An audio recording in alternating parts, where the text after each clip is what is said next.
স্পটে ভাইরাল নৌকা বাইচে ছেলের ফুর্তি।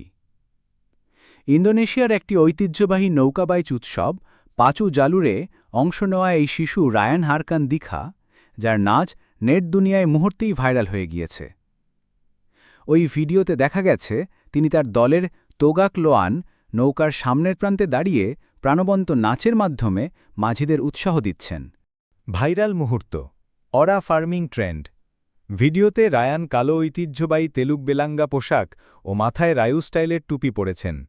তার শান্ত মুখভঙ্গি, সুষম কালো পোশাক আর ছন্দময় হাতের নাচ কেবল স্থানীয় নয়, বরং জনসমক্ষে অরা ফার্মিং ট্রেন্ডের উদাহরণে পরিণত হয়েছে।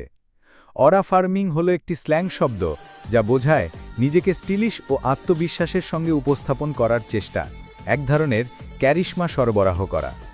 গ্লোবাল প্রতিক্রিয়া ও অনুকরণ। রায়ানের এই নাচ এতটাই ভাইরাল যে প্যারিস সেন্ট জার্মেইন দল থেকেও তার কপির ভিডিও পোস্ট করা হয়েছে, his aura made it all the way to Paris caption সহ। এছাড়াও NFL তারকা Travis Kelce, F1 driver Alex Albon এবং BTS সদস্য জুংকুক ও ভি সহ অনেক তারকাও খেলোয়াড় অনুকরণ করেছেন। রায়ানের নিজস্ব আবেগ ও উত্তরাধিকার। রায়ান নিজেই জানিয়েছেন, এই নাচ আমি নিজেই হঠাৎ করে বার করে ফেলেছিলাম, হঠাৎ ভাবনায় আসে, শেখা নয়। তিনি 10ম শ্রেণীর ছাত্র হলেও সাংস্কৃতিক এবং আত্মবিশ্বাসীভাবে দুর্বল নয়।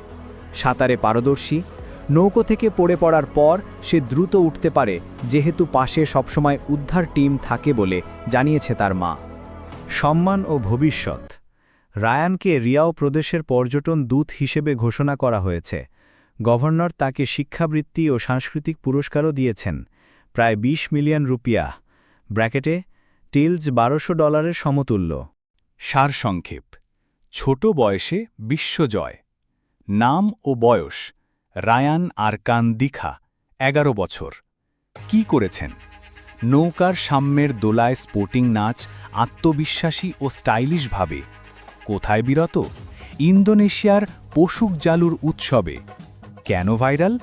আউরা ফার্মিং শিল্পের চমৎকার পরিবেশনা এবং সাধারণ মানুষকে অনুপ্রাণিত করা।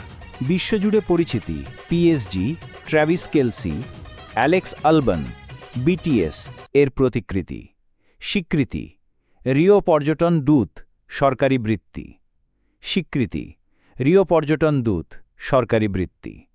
রায়ানের এই ভিডিও প্রমাণ করে যে কেমন করে একটি ছোট মুহূর্ত সৃজনশীলতা, সাহস ও সাংস্কৃতিক ঐতিহ্যের সমন্বয়ে সম্পূর্ণ বিশ্বকে তুলতে পারে এক নতুন ট্রেন্ডে। আপনি কি মনে করেন, অরা ফার্মিং কি সত্যি ভবিষ্যতে সোশ্যাল মিডিয়া কমনভাবে ব্যবহৃত শব্দ হতে পারে? আপনার মতামত কমেন্টে জানাবেন।